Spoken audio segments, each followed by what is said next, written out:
This is episode 769 of the Rio Grande Foundation's Tipping Point, New Mexico. I'm Paul Gessing. And I'm Wally Drangmeister. I'm president of the Rio Grande Foundation, New Mexico's free market think tank. You can find out more about the foundation at riograndefoundation.org. Well, Wally, one of the challenges, if you will, of recording as we do on Tuesday mornings is that we're pretty much the last to report on election results on our program here. The Rip Van Winkle report. If you've been asleep since last week. Yeah, so if you've been out of the country, if you've been asleep, Tim Keller has won an unprecedented third consecutive term as Albuquerque mayor. He won fairly handily with essentially what amounts to a 58-42 victory over Darren White in a runoff. City Council, there were two runoffs. The one that was relatively unsurprising was Tellez beating Joshua Neal there in Luis Sanchez's old seat in a very, very close race. However, Garcia, the progressive, lost to Clarissa Pena. The upshot here, because, of course, if you follow politics, you probably already are aware of all of this, is that, obviously Tim Keller gets another 4 years, so we know what he essentially brings to the table. City Council moves a step to the political left, which you have what I would call three conservatives, Champagne, Lewis, and Grout. One, I'm going to call her a squishy Republican, Brooke Bassan, on council. And then you have Clarissa Pena as the newly minted, most powerful member of the council, the swing vote there, even though she won very narrowly against a progressive Democrat, Clarissa Pena being a Democrat as well. And then you have the progressive wing of the Democrats on council for progressives. So that District 1, and it just shows you, and, it's a challenge with all of these things, but District 1, Luis Sanchez was what you would call a conservative Democrat. I would say politically he was to the right of Brooke Bassan, a ostensible Republican, although you can debate all of that. Then he decides to run for mayor, really lands with a thud in the mayor's race, doesn't even make it out of the first rounds, only gets 6% of the vote in that first round. But by vacating that seat, which presumably he would have been able to win, they set up essentially a matchup between a very left-wing progressive and a Republican, and that was 60-40 essentially in that race. So I think it's not surprising overall results, but disappointing for a lot of people who really followed the races and thought that there might be better outcomes, or at least closer outcomes in some of these races. Yeah, and, the Luis Sanchez thing with him running for mayor and getting such a low vote total, you got to have, I think, real name recognition to have a shot at mayor, unless there's just something very unusual come out. Now, Paul, a lot of people know Luis Sanchez, but a lot of people know a lot of Luis Sanchez's because there's a lot of them out there. And when you run, in his district, probably pretty well known.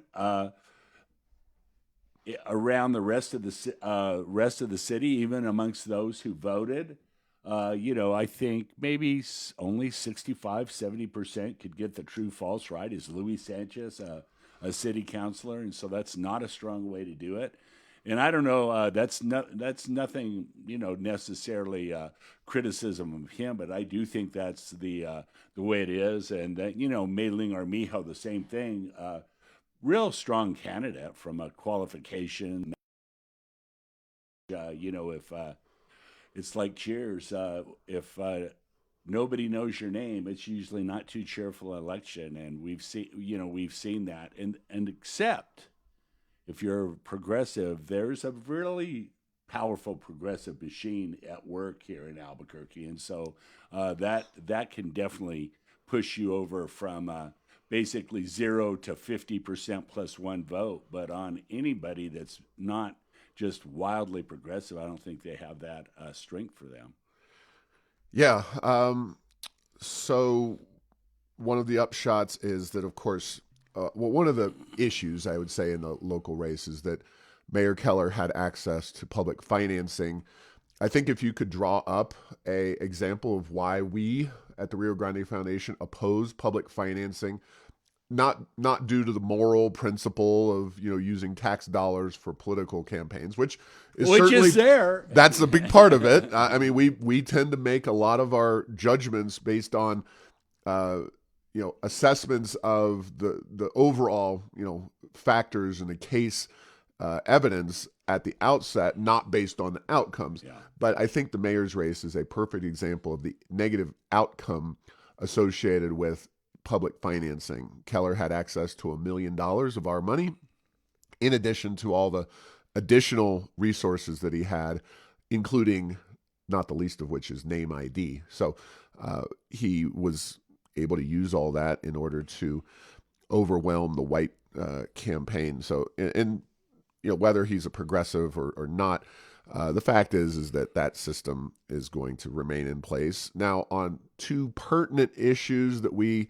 care about, I don't think, the economy, I think crime, all of those things are basically going to go the same way they've gone over the last 8 years, hopefully with the exception of COVID and the George Floyd riots. But, kind of this mediocrity that we've grown accustomed to in the city of Albuquerque.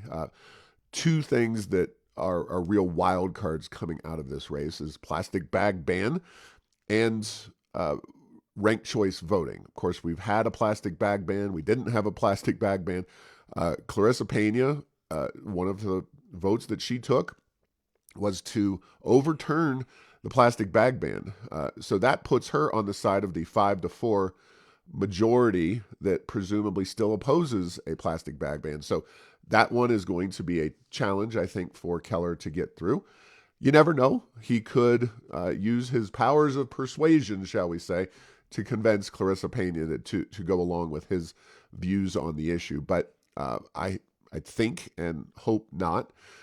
In terms of ranked choice voting, I don't know because we've never had a vote on this issue in city council.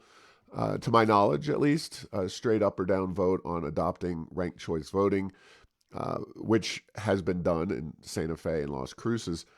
I also, if I'm reading the tea leaves, I'm not convinced that Clarissa Pena is going to go along with ranked choice voting either.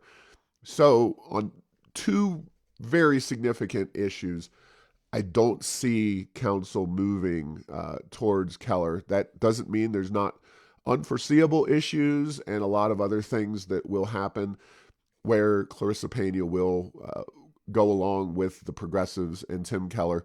But just looking at those two, spitballing those, I think we should be okay. Well, in ranked choice voting, that, Paul, is a very interesting one. And I'm not trying to give the progressives ideas, but they do very well in Albuquerque under the current system we have, including the mayoral runoff. And, you could imagine a ranked choice voting that had 1 or 2 progressives and 6 or 7 conservatives, and then all of the conservatives were the second place vote, or so that one could get over the top. But it is very confusing to people. It's one of those. It's not one person, one vote. It's one person and lots of votes, and a lot of weirdness happens. And so the one thing it does do is keeps you from having runoffs. And with the way we do it with so many voting centers, and when you have a runoff, then they're open for another week, and you have to staff them, and they're very, very expensive. It might do something to get rid of that, but I just don't. I don't think it's a good idea. Anytime you need to go in the voting booth and you have a big ballot, and then you have to have an algorithm of who you want, but who you want second. I'm not sure that's a real good way to go. Couldn't agree more. The Albuquerque Journal editorialized in support of Rio Grande Foundation and yours truly in the hoodie-gate situation and ethics complaint. We've discussed hoodie-gate fairly extensively. I will simply point folks to the Sunday editorial in the Albuquerque Journal, which I also link to at heirsofenchantment.com. It's a very good editorial and very supportive of essentially our and my right not to divulge the source of where we got the hoodie-gate story, etc.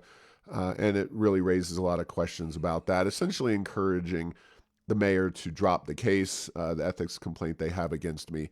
We'll see if that happens or not. It's not. If it were not to happen, if they were to continue it, it would not be the first time that Mayor Keller has kind of gone against the Albuquerque Journal editorial board, et cetera. So not a lot to say there, but any thoughts on that, Wally? Well, Paul, I would just say that this issue, oh my goodness, it's crazy that they did that. They just showed they were a little scared going into the election with the results they probably didn't need to be. And Paul, I'm a little jealous, so I'm going to say right here for all of our listeners and anyone watching on TV, I know who is responsible for the homeless and crime situation in Albuquerque, but I refuse to say who it is. So. All right. And we have gotten legal counsel from Blair Dunn, who likes to mix it up. These cases. I love it. Yeah. So thank you to Blair for his willingness to step forward and defend free speech and the Rio Grande Foundation. It's almost like there's an amendment to the Constitution that deals with this issue. I could be wrong. I've heard of one. Yeah. Maybe the first. Maybe even the first one. Yeah. Exactly. So, all right. Moving onward and upward, healthcare remains a controversial issue. There's still rumblings in Congress about these ACA or Obamacare subsidies.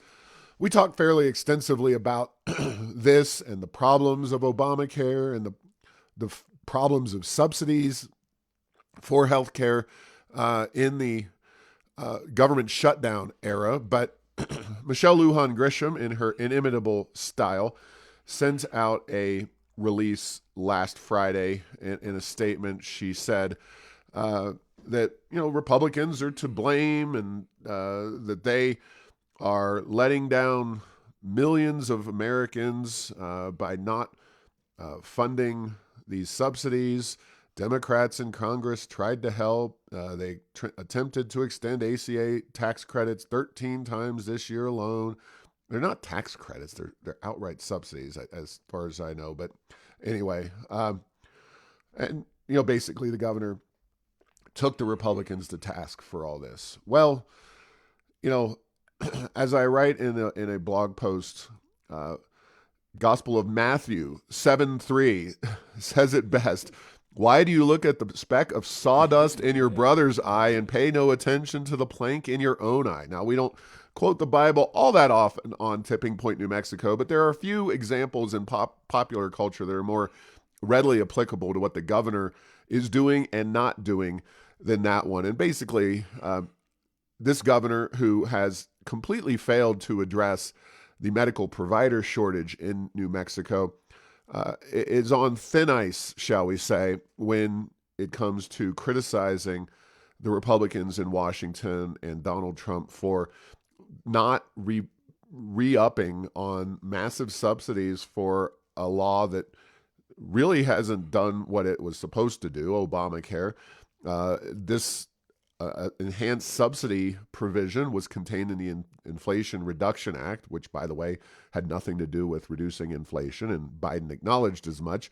And these subsidies were meant to expire at the end of this year, as they were temporary during the COVID time frame. And yet, here we are, the governor blaming the Republicans for failure of the subsidies to continue when she has been unwilling to challenge the trial attorneys in her own party on medical malpractice and the compacts. She's also not chosen to aggressively work to extend gross receipts tax elimination on healthcare providers. She's piled people into the Medicaid program, which further makes the medical provider shortage worse. And then, of course, you've got our failed education system, high crime, and income taxes, which are high relative to the region, to name a few other issues that she could address but hasn't. Well, Paul, I can't remember who said it, but there's nothing so permanent, typically, as a temporary program. Ronald in Reagan. Washington. That's what I thought it was, but I wasn't 100% sure. So, who passed Obamacare, and what was one of its big selling points was it was going to slow the growth of cost of healthcare. Now, it's not been too effective at that, to put it mildly. It's been a huge failure on that. And so instead of, push reform the system so that it can be more efficient, have some more market-based incentives, both on both sides of the aisle, basically for the providers and for the consumers of healthcare, they're like, let's just put another Band-Aid on it. And again, this was a temporary thing that was coming out of the COVID era, and we need to give people money till they get back on their feet. But this is almost kudos to the those who didn't continue this subsidy. It's one of the first temporary subsidies, in the recent history of the United States in terms of things like this going on. It reminds me a little bit of in New Mexico, Paul. We have the temporary school tax increase that has been going on some 30 years. So in New Mexico, it's not just the federal government, but let's take a look at reforming healthcare. And boy, there's a lot of failure of that in Washington, no question. But that's an issue where New Mexico, we're trying to outdo the feds in terms of making it tough for our citizens here to get heck. Who cares about affordable anymore? Any health care, given the long waits that are just piling up with regard to doctors. Yeah, absolutely. We'll just move on from that. Now, we're going to move on to what I would say is the governor's first serious effort at real economic development. These are the data centers. 3 of them slated for the state so far. One is down in Santa Teresa, one in Roswell, one in Lee County. And we've talked about this as well somewhat extensively. Now, an article did come out in the Albuquerque Journal talking about just how much electricity is going to be required for these facilities. 2.8 gigawatts for the one in Santa Teresa, Project Jupiter alone. And this is a very, very big project. And as we discussed also, they're relying on a grid that is off the grid that we use, the regular people of New Mexico and businesses. And they're going to have a microgrid with a natural gas plant in order to keep this facility up and running 24/7, 365 with no kind of hiccups or interruptions. Because simply put, we can't get enough wind and solar, even using batteries, to get all this done. So Jeff Steinborn, Senator, very progressive from down in Las Cruces, posted on Facebook, "We need to close the microgrid loophole now. Economic development cannot come at the expense of our climate and environment." And this is something that you could only see if you had a magical crystal ball. No, I'm kidding. This was the most obvious thing that was ever going to happen with these data centers, is that the environmental groups and advocates like Steinborn were going to push back and push back hard against the idea that, the Energy Transition Act is going to eliminate CO2 emissions from electricity generation, and we're going to rely on wind and solar 100% in the not too distant future in New Mexico.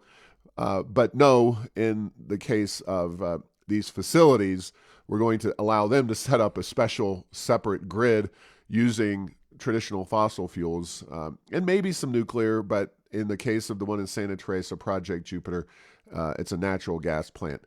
So shocking to absolutely no one, the environmental groups and their advocates are pushing back. Now, what does that mean? It's anybody's guess. Will something happen in this session? I doubt it. Will something else happen down the road? What if Deb Haaland gets elected?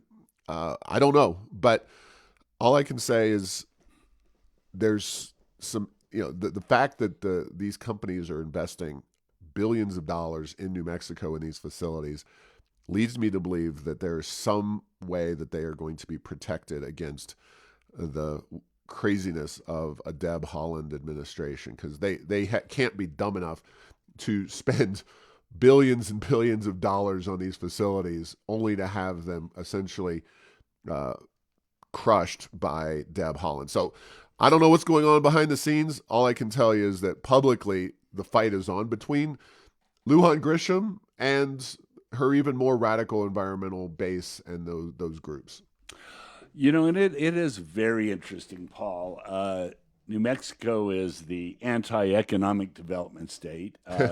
People we put those signs up at the border. Yeah, banana, build absolutely nothing near Right. anything. That is the motto. That is what many of these groups do. And one of the things that's interesting is, they're using natural gas that flows through a pipeline that goes near where the site is going to be. And the key is that natural gas will be utilized somewhere. It'll be utilized at Project Jupiter, or if it's not taken out there, it will go to Arizona, where they will probably build instead of New Mexico, or it'll go elsewhere. And this is a second benefit of natural gas being produced in New Mexico. The first one is all the taxes and all of the jobs from actually getting it produced the second time. But then the fact that instead of having most of it flow by interstate pipeline out of the state, we get to turn it into electricity into the state and have a technologically forward project happen right here in our state. But not necessarily. So, there is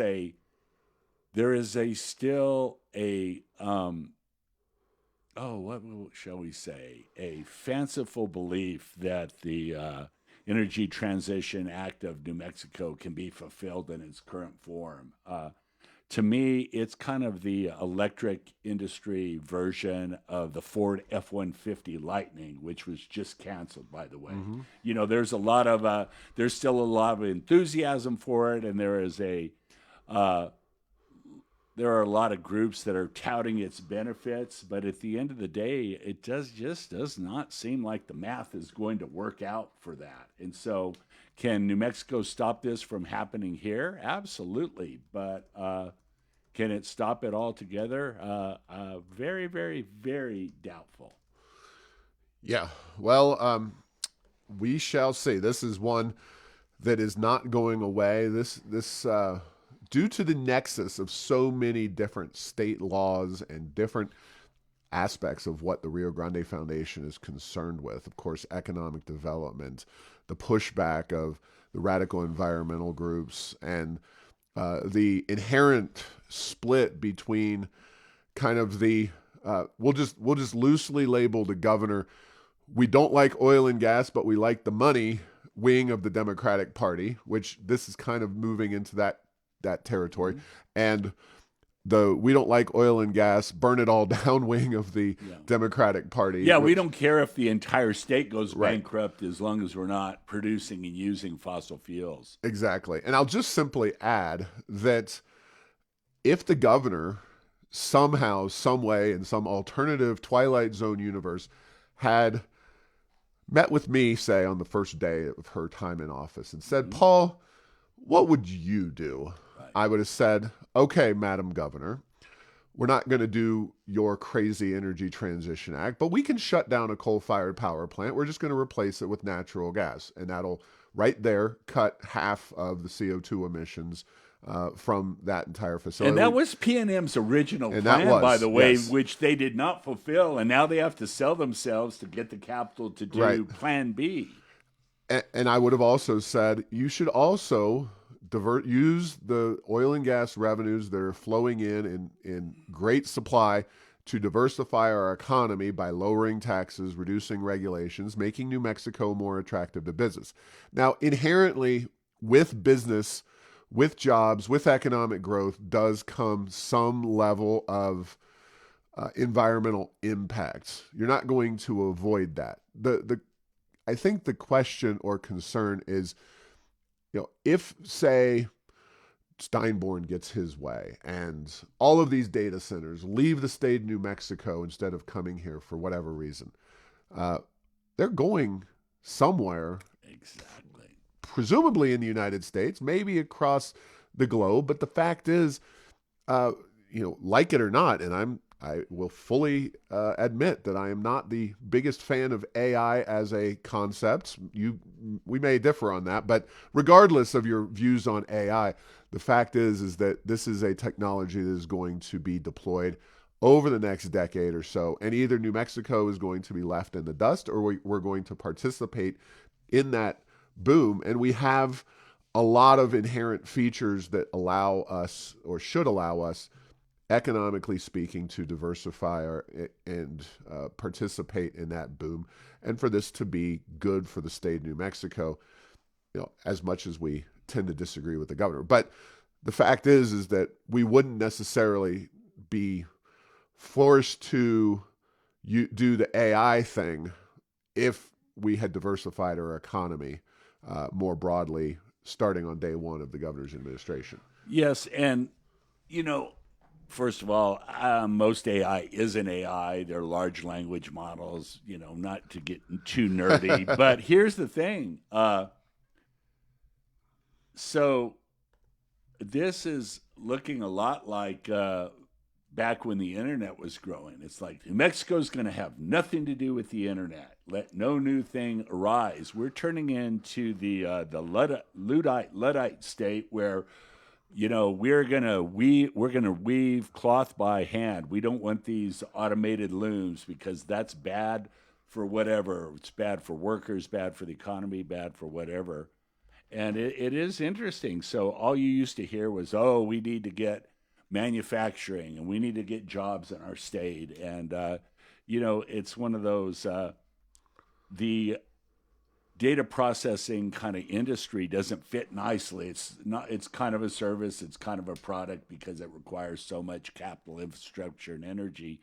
So it's certainly nothing that was considered by our founding fathers, but it is an important part of our economy. And again, are we going to just kick it out of New Mexico, never to be seen from here again, or are we going to go forward? We'll see. It's I am very optimistic about this one, by the way. I think it will happen because I think it's absolutely the right thing to do. It's the right thing to do economically. I don't think it's if your goal would be to have zero fossil fuels burned to produce electricity in the next 10, 15 years, good luck with that anyway. That we're not on we're on a rhetoric path to that. We're not on a technological economic path to that.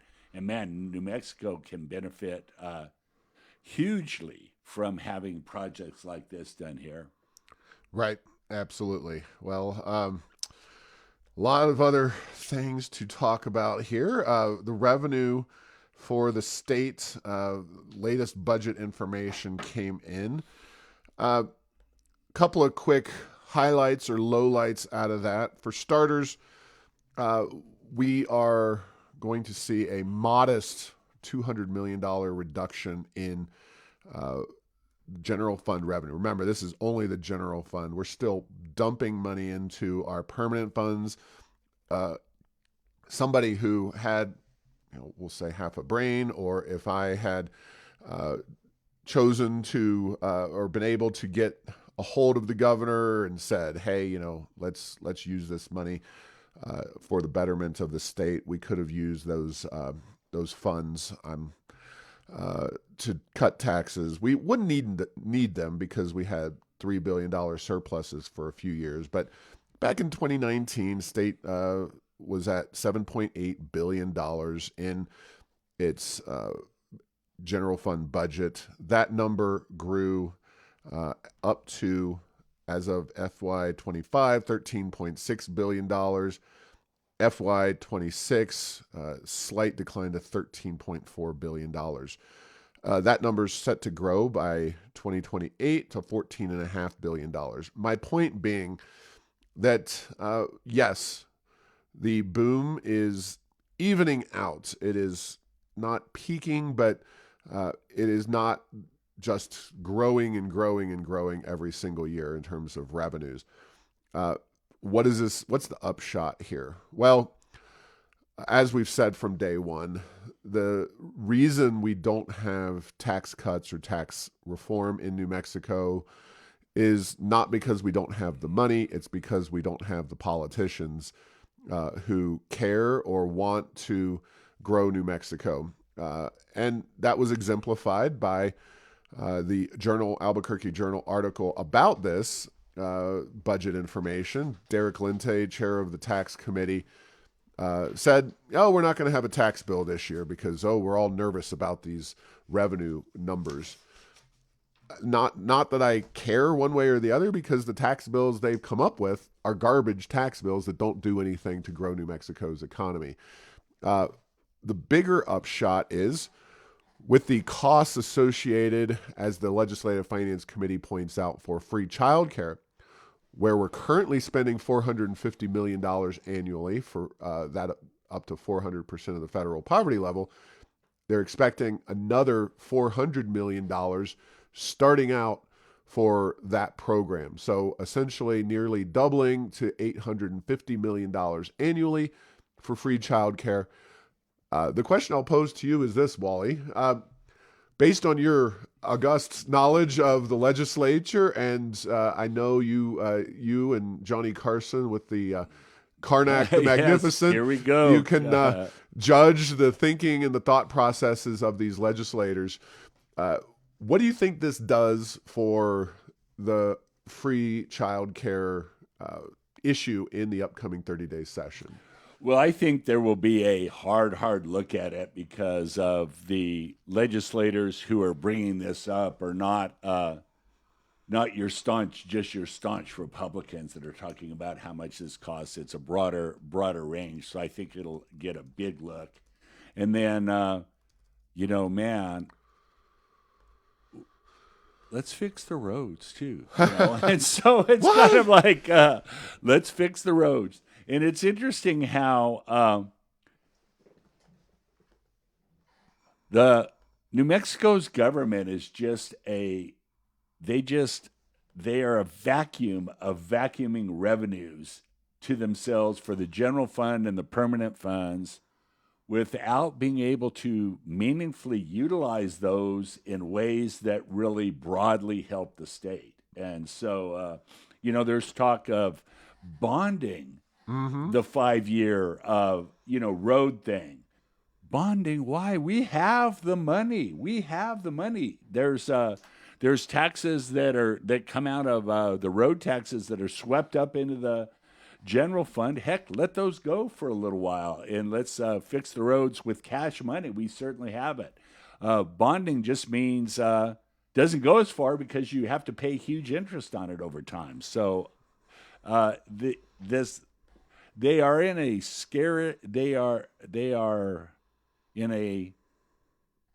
situation where these issues are easy to solve. They're simple to solve. They're straightforward to solve. But for some reason, they just make them so complicated. And I do think it's one of those, it's almost like they've tied down their tent. They're out camping and the wind's blowing from one direction. They have all the ropes to keep it from blowing over that way. And now the winds have shifted another direction and they they can't comprehend that things have changed, and so they're using their same old playbook, but the game has changed, and so maybe there'll be some leadership that exerts itself on all of these issues. The child care, it's like, what is it up to earning? $150,000 a year. You get free. This is Oprah Winfrey. You get free child care. You get free child care. We have issues in our state that absolutely need addressing beyond that. But guess what? Heck, you could do both. You could fix the roads. You could do free child care and not raise taxes. But they don't seem to want to do that. It's always, let's raise taxes. We need more revenue sources. It's like they're unable to read the balance sheet of the state and know what money's coming in and where it is, and be able to use it. Well, I won't debate with you the merits and demerits of whether you could do free child care. Oh, yeah, I'm just saying you could. I don't probably could. Okay, could and should are two different words. And, the other thing is that if you had, as we said before, diversified our economy, grown our economy, made the state less dependent on oil and gas as a percentage of its revenue, not that you're killing oil and gas, but just making it less dependent on that industry, you probably could easily do what you're talking about. I think as we move into this session, this is a case where instilling some fear and highlighting the dangers of overspending and too much commitment of revenue to this new government program could really help scare the legislature and encourage them to put this on hold, or at least scale it back rather significantly. I do think there's going to be significant heartburn among legislators for going from a 400% of the federal poverty level, $128,000 for a family of four, to a big permanent expansion of that program that they will have to find ways to pay for in the future. So this is, I guess what I'm summarizing is that the economic ignorance and lack of creativity of our esteemed legislature could work to the benefit of those like us who think this is a bad idea. Well, and Paul, I want to be clear. I do think it's a bad idea, but man, we have some things that we need as a state. And, I'm not encouraging it, but I'm just saying, heck, they waste hundreds of millions of dollars on things already. Waste some more if you could actually get some of it invested to the good. The problem is what are they most likely to do? They're going to bond roads instead of take it out of existing funds or existing revenues. They might say, well, we're for this child care, but let's raise the corporate income tax. Let's raise the personal income tax because we don't know if we can handle this in the future, because heaven forbid we've had a slowdown of our oil and gas revenues because as we record this morning, oil's in the futures prices in the mid 50s instead of, as high as it's been in the past 90, 80, 70. It's been coming down over the last few years. But guess what, Paul? If you don't like the oil price today, just wait. It's going to be one of two things tomorrow. It'll be lower or higher. And the key is it does not hold. It does not hold steady and is very cyclical in nature. And so, we're not getting. It's not the spectacular, almost like winning the lottery for the state every year. So it's just now down to, and we're talking about the increase. The base of that's what's allowed them to grow government as much as they have. But I do find it hilarious, by the way, that, oh my goodness, just the reaction to the fact that it's slowing, the amount of funds is slowing down a little is like, wow, you guys, you need, I don't know what you need, but that just scares me, their level of, I don't know what you call it, naivety, lack of economic knowledge, lack of knowing how economies work, that it's like just I don't know. Let me just close with a profound statement. Oh, Things boy. that make you go, this is what is the issue here? Well, for us, we are going to fan the flames, shall we say, because these folks are beyond repair when it comes to growing our economy and doing bold things, or even reasonable things, simple, basic things that they could have done over the years, and they could still do. There, like you said, there is plenty of money in the budget for whatever priorities they may have, but their priorities have been screwed up from day one. And so now, at this point, our best bet for the 30-day session, especially given the governor's lack of political capital, the fact that she sprung this on the legislature, did it on an executive basis back in November, I think there is going to be some pushback. The question is, will the legislature succumb to the governor, who's lacking in power at this point during a 30-day session? Will they just blindly go along with her because she's got them scared? She did this all. She wanted to make this a fait accompli by doing it herself in November, and now she's going to try to. You can bet that if she doesn't get her way by, say, the middle of the session, she will be out publicly yelling at the legislature for their lack of action. It's just going to be like the Wicked Witch of the West, after she gets hit with the water. I think that's going to be interesting. So, well, but she is by definition a lame duck. Oh, yeah. And then, but sometimes governors and presidents, for that matter, manage to keep that fact hidden from the legislators and the public. And I don't mean that literally, but they're able to get quite a ways very close to the end of their terms before that starts to come. But this one, this is going to be big. So if she doesn't get that, then it's almost game over at that point, because they're not going to want to come back and be berated in a special session for something that they wouldn't pass in a regular session. All right. Well, thanks for listening to this week's episode. Find all episodes at tippingpointsnm.com or at the Rio Grande Foundation's YouTube channel. Subscribe to the show at Apple, Stitcher, or tell Google Home to play Tipping Point New Mexico. Thanks to Path 3 Marketing for producing this show.